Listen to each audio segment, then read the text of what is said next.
Selamat pagi, salam sejahtera. Ini lagi satu keputusan mengejut daripada Azmin Ali.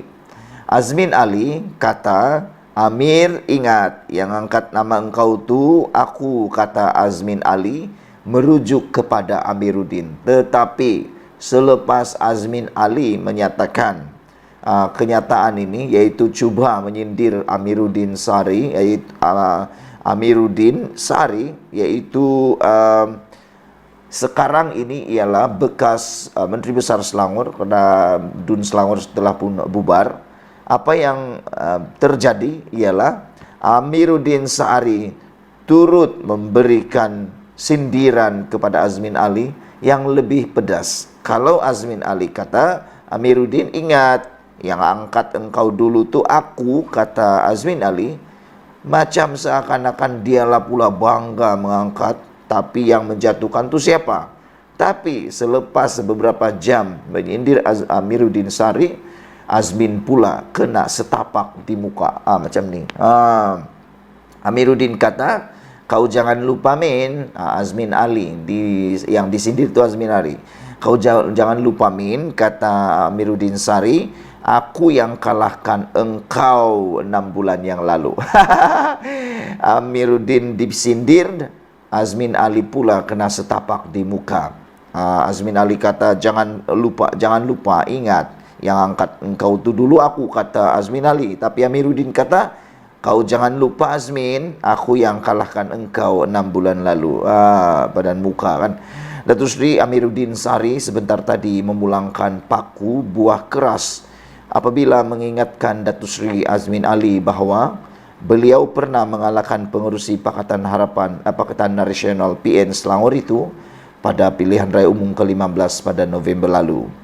Komen Menteri Besar Selangor itu menyusul hanya beberapa jam selepas Mohammed Azmin mendedahkan bahawa beliau bertanggungjawab mengemukakan nama Amiruddin yang juga ahli Dewan Undangan Negeri Adun Sungai Tua kepada Istana untuk dipilih menerajui kerajaan negeri selepas PRU 14.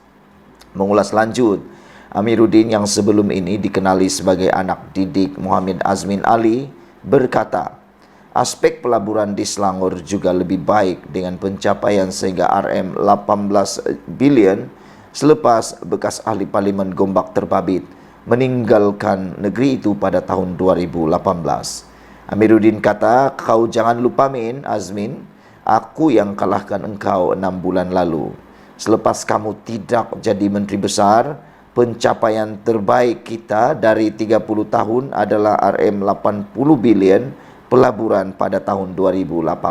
Ini satu tamparan paling besar kepada Azmin Ali. Azmin Ali cuba mau malukan Amiruddin Sari. Azmin Ali cuba mau malukan pimpinan ataupun rakan kepada Anwar Ibrahim. Akhirnya ini pula yang terjadi. Azmin Ali pula yang kena malu balik, kena muka sendirilah kan. Ludah di langit, kena muka sendiri. Macam mana tak? Amiruddin kata pelaburan lebih baik selepas dia jadi Menteri Besar berbanding semasa Azmin Ali menjadi Menteri Besar Selangor. Kata Amiruddin, masa Azmin Ali jadi Menteri Besar, pelaburan hanya 5 hingga 7 bilion saja. Hadir sama dalam majlis tersebut ialah 2,000. Penyokong itu ialah Presiden Amanah Datuk Seri Muhammad Sabu. Bagaimanapun, tiada wakil Barisan Nasional Selangor pada majlis berkenan. Pada November lalu, Amiruddin yang juga pengerusi PH Selangor merampas kerusi Parlimen Gombak daripada Azmin Ali dengan memperoleh 72,267 undi. Amiruddin pada masa sama secara sinis meminta Mohammed Azmin Ali bersabar dan tidak golojo selaras dengan peningkatan usianya. Susah orang ni, kadang-kadang nak makin tua dia jadi penyabar. Ini makin tua makin golojo, susah nak cakap, kata Amiruddin lagi. Umur sudah nak masuk 60 tahun, tidak lama lagi nak masuk skim usia emas. Sabar sikit Min, kata Azmin, kata Amiruddin Sari.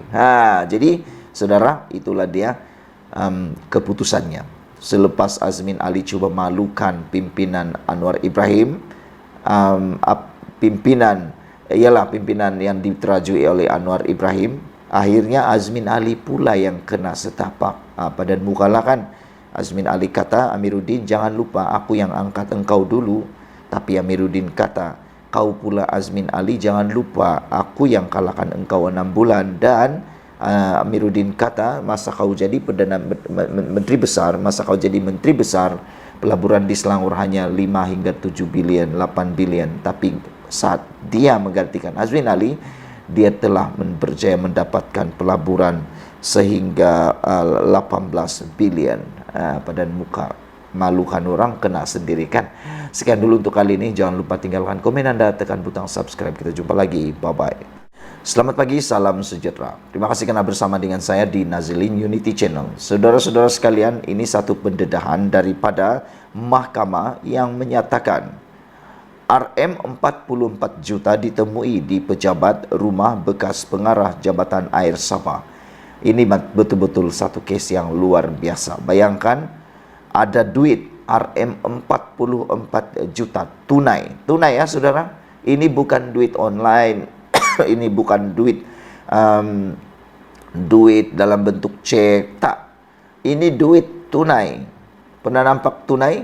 Begitulah. Tunai 44 juta di pejabat, di rumah bekas pengarah Jabatan Air Sabah.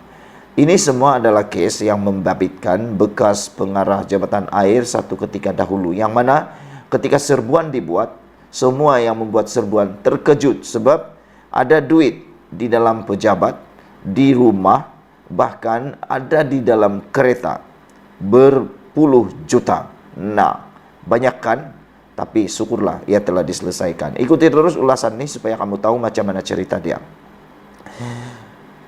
Mahkamah Session di sini diberitahu bahwa uang tunai lebih RM 44 juta ditemui di pejabat dan rumah bekas pengarah Jabatan Air Awang Muhammad Tahir Muhammad Talim. Berita harian melaporkan perkara itu dimaklumkan Ketua Pasukan Serbuan nomor 8 Hishamuddin Muhammad Esa 49 semasa pemeriksaan oleh Timbalan Pendakwa Raya. Hishamuddin memberi keterangan sebagai saksi pendakwaan ke-40 di hadapan Hakim Abu Bakar Manat dalam perbicaraan skandal rasuah terbesar di Sabah itu. Beliau berkata, lebih RM 23 juta ditemui semasa serbuan di pejabat Awang Tahir pada 4 Oktober 2016 di Wisma Muiz. RM 62.500 ditemui dalam beg bertanda Tahir di meja Awang Tahir. Uang tunai selebihnya ditemui di 3 lokasi lain, di dalam bilik pantry, di sofa dengan 3 tempat duduk, kabinet TV serta kabinet kayu. Waduh, ini memang gila, punya banyak duit lah kan. Bayangkan kabinet TV pun ada duit, di sofa pun ada duit. Boleh kata di mana-mana duit. Ini boleh menyebabkan keterkejutan yang luar biasa. SPRM kalau menyerbu macam ni, duit bertimbun-timbun ditemui, gila, punya banyak kan. Beliau turut memberi keterangan bahawa setiap bungkusan wang antara RM 50.000 dan 100.000 dan hanya Awang Tahir yang punya akses ke bilik pantry di pejabatnya. Bilik pantry itu adalah bilik dengan papan tanda go away di pintunya, di mana timbunan wang tunai ditemui dan dirampas SPRM. Hishamuddin turut memberitahu pada hari sama, lebih RM 21 juta ditemui ketika pasukannya menyerbu rumah Awang Tahir di Sembulan. Menjawab soalan, beliau berkata lebih RM 8 juta ditemui dalam sebuah bilik di tingkat 3 rumah itu. Beliau turut berkata, 86 jam tangan berjenama dan mewah serta 921 barang kemas turut ditemui di rumah berkenaan. Saksi selanjutnya memberi keterangan bahawa pasukannya selanjutnya menemui wang tunai RM 9 juta dan RM 4 juta masing-masing di dalam kereta Mazda dan Mercedes. Gila, ini dalam kereta ada 9 juta dan 4 juta. Itu betul-betul banyak duit lah. Ini bukan kaya tapi talampau rasuah. Kira-kira RM 9 juta ditemui dalam sebuah kereta Mazda. Wang itu dimasukkan ke dalam beberapa beg yang disimpan di dalam bonet kereta.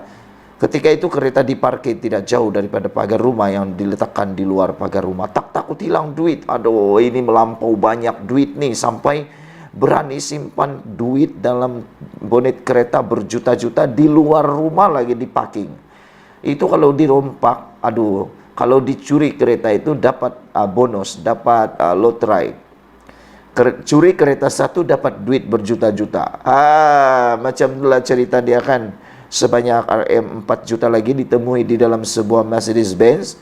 Uang itu dimasukkan ke dalam beg dan dimasukkan juga ke dalam bonet kereta, katanya. Saudara-saudara sekalian, inilah yang kita harus puji. Tindakan SPRM menangani kes-kes seperti ini. Karena perkara-perkara beginilah yang menyebabkan ketirisan uang jabatan air.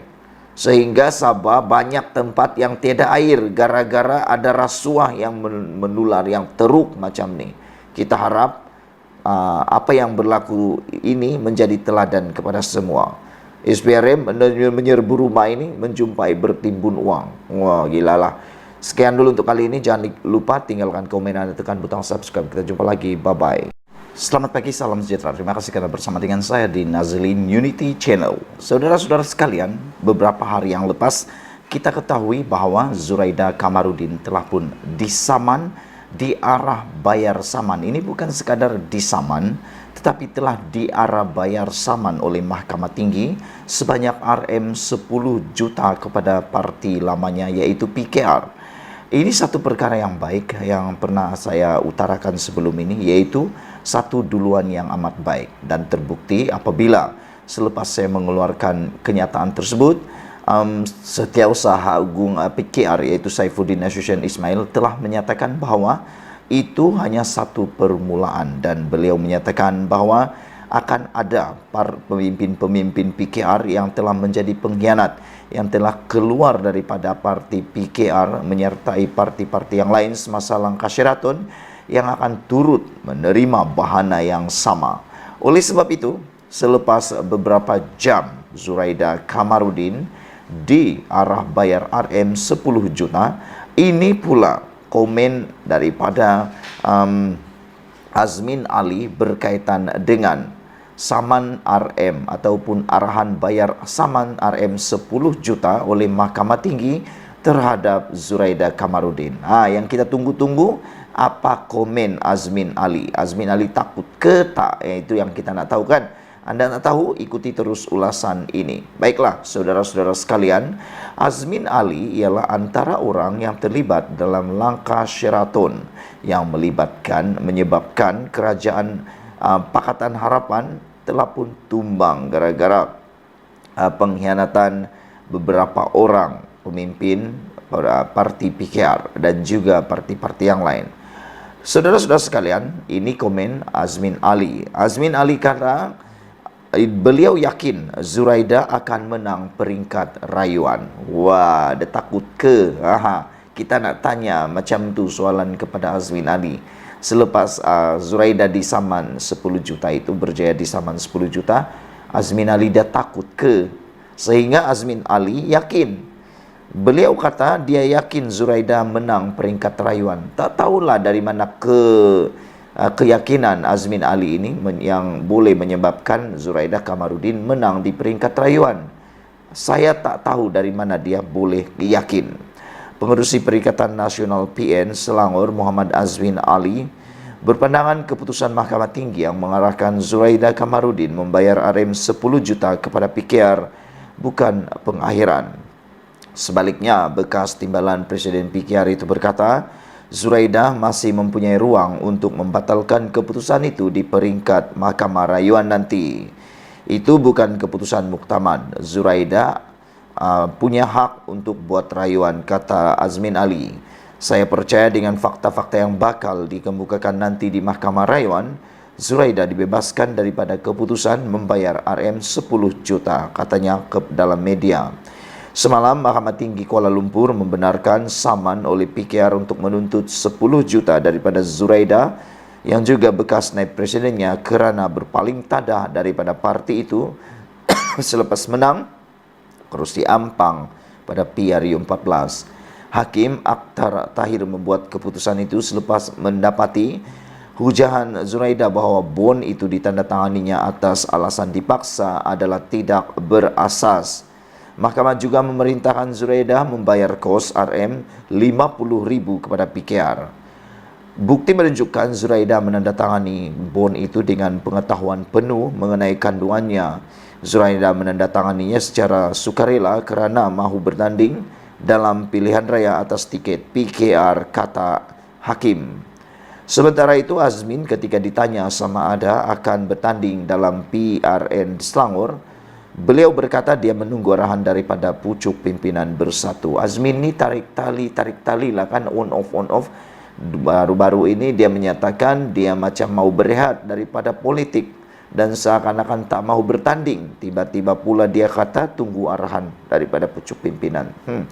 Penyandang kursi DUN Bukit Antarabangsa itu berkata, meskipun sebelum ini mengumumkan untuk bercuti seketika daripada politik, dia akan akur untuk bertanding jika diarahkan oleh partinya. Sebagai orang parti, saya akan patuh kepada arahan parti. Saya tunggu arahan parti, kata beliau. Jadi saudara-saudara sekalian, itu dia komen daripada Azmin Ali. Tak tahulah dia mula takut ke tidak, tapi yang pastinya dia yakin Zuraida boleh menang dalam peringkat rayuan. Apa pendapat anda sekalian? Adakah Zuraida akan menang? Pada pendapat saya, Zuraida tak akan menang dalam peringkat rayuan kerana bukti di dalam kes ini amat jelas. Kita jumpa lagi. Bye-bye. Selamat petang, salam sejahtera. Terima kasih karena bersama dengan saya di Nazili Nudity Channel. Isu yang hangat pada petang ini daripada media sosial ialah apabila seorang pemimpin DAP iaitu Tony Pua menulis dan menggelar Barisan Nasional sebagai pakatan yang korup dan menyatakan bahawa beliau kata harap PH bentuk kerajaan sendiri. Sebelum saya teruskan ulasan kali ini, jangan lupa tinggalkan komen anda, tekan butang subscribe. Saudara-saudara sekalian, ada dua perkara isu pokok dalam ulasan kali ini. Pertama, siapa liability dalam kerajaan perpaduan pimpinan Anwar Ibrahim pada waktu ini? Adakah DAP ataupun UMNO Barisan Nasional itu sendiri? Sebelum anda memberikan apa-apa ulasan, anda jawab dulu dua persoalan ini. Siapa liability di dalam kerajaan perpaduan ini? Adakah DAP ataupun UMNO Barisan Nasional? Jika anda dapat menjawab dua persoalan mudah itu, anda akan ikuti dan anda akan dapat mengulas politik dengan lebih baik. Kita akan berfikiran matang dan kita akan berfikiran terbuka. Walau bagaimanapun, tindakan Tony Pua mengecam ataupun menyelar Barisan Nasional dengan menggelar Barisan Nasional sebagai pakatan yang korup dan beliau berharap untuk PH bentuk kerajaan sendiri adalah satu komen yang amat sensitif dan amat melukakan UMNO dan Barisan Nasional yang mana pada ketika ini berada dalam kerajaan perpaduan pimpinan Anwar Ibrahim.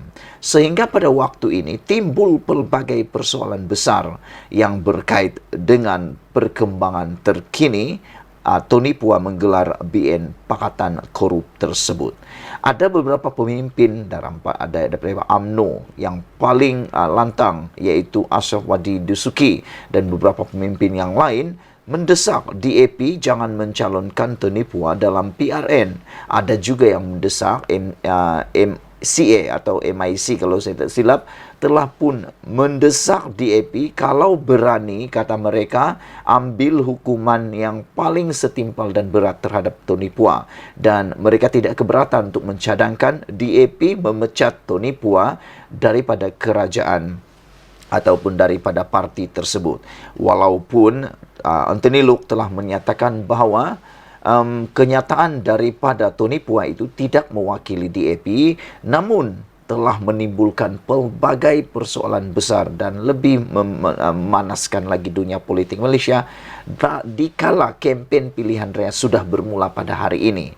Dan salah seorang yang lantang bercakap iaitu Isham Jalil juga mengatakan bahawa BN sedia untuk jadi pembangkang, DAP boleh tinggalkan UMNO. Saudara-saudara sekalian, apa yang menjadi persoalan kita ialah apabila Isham Jalil mengatakan perkara tersebut iaitu BN sedia jadi pembangkang, DAP boleh tinggalkan UMNO. Kita pun tahu DAP dan UMNO sebenarnya tak pernah bersepakat sebelum ini, sebelum terbentuknya kerajaan perpaduan. Tetapi oleh kerana titah ke bawah Duli Yang Maha Mulia yang di-Pertuan Agong, maka terbentuklah kerajaan yang menggabungkan seteru politik utama di Malaysia ini. Isham Jalil, ahli Majlis Kerja Tertinggi UMNO, mengatakan bahawa Tony Phua yang menggelar Barisan Nasional sebagai pakatan yang korup harus dibidas. Menurutnya, Tony Phua disarankan untuk memberi cadangan kepada pemimpin parti DAP supaya meninggalkan UMNO daripada kerajaan perpaduan sekiranya parti itu dilihat terlalu korup.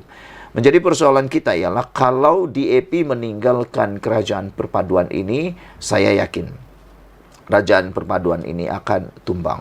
Kerana banyak kerusi dipegang sebenarnya oleh DAP berbanding UMNO. Tetapi kalau UMNO yang tinggalkan kerajaan perpaduan, tidak ada kesan langsung kepada kerajaan perpaduan ini. Meskipun kalaupun pemimpin-pemimpin UMNO, Barisan Nasional, mendesak Zahid Hamidi supaya tarik sokongan ataupun tidak lagi menyokong Anwar Ibrahim keluar daripada kerajaan perpaduan dan menyertai mana-mana gabungan ataupun berdiri sebagai pembangkang seperti yang dikatakan oleh Isham Jalil ini, maka tidak akan ada apa-apa kesan kepada kerajaan perpaduan. Dan mungkin seperti ulasan awal saya tadi, liability besar kepada Anwar Ibrahim sebenarnya sudah hilang. Karena kita perlu tahu, sebenarnya pada hemat dan jawapan saya, DAP pun boleh menjadi liability kepada kerajaan perpaduan, tetapi UMNO dan Barisan Nasional pun boleh menjadi liability kepada kerajaan perpaduan. Tanpa Barisan Nasional dalam kerajaan perpaduan pun sebenarnya Anwar Ibrahim masih lagi boleh jadi Perdana Menteri. Oleh sebab itu, apabila Isham Jalil menyatakan keberanian, kelantangan beliau menyatakan bahawa mereka sedia menjadi pembangkang, pada pendapat saya itu satu tindakan yang terburu-buru. Kerana untuk menjadi pembangkang adalah amat terlampau susah.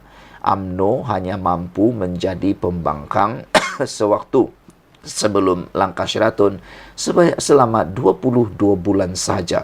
Tetapi sudah tidak tahan, sudah tak tahan lagi sehingga turut terlibat di dalam langkah Sheraton dalam membentuk kerajaan campuran Perikatan Nasional BN sewaktu langkah Sheraton. Jadi saya fikir sebenarnya apa yang dinyatakan oleh Isham Jalil ini lebih kepada mengikut emosi. Kerana kalau benar Barisan Nasional dan UMNO menjadi pembangkang, pasti sesuatu yang lebih teruk akan mereka alami. Silap sedikit, UMNO, Barisan Nasional akan menghadapi masalah paling besar yang tak pernah mereka lalui sebelum ini. Dan seperti penganalisis politik kata, dan juga ada beberapa ahli politik mengatakan, kalau UMNO jadi pembangkang, UMNO akan terkubur dan selama-lamanya menuju alam barzakh, kata mereka.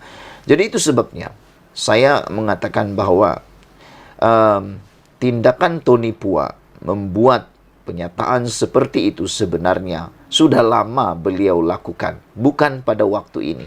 Sudah lama DAP sebenarnya terbiasa, sudah lama DAP menggunakan naratif seperti itu. Sejak sebelum lagi mereka membentuk kerajaan dahulu, sudah mereka gunakan naratif cerita seperti itu, yaitu Barisan Nasional Pakatan Korup.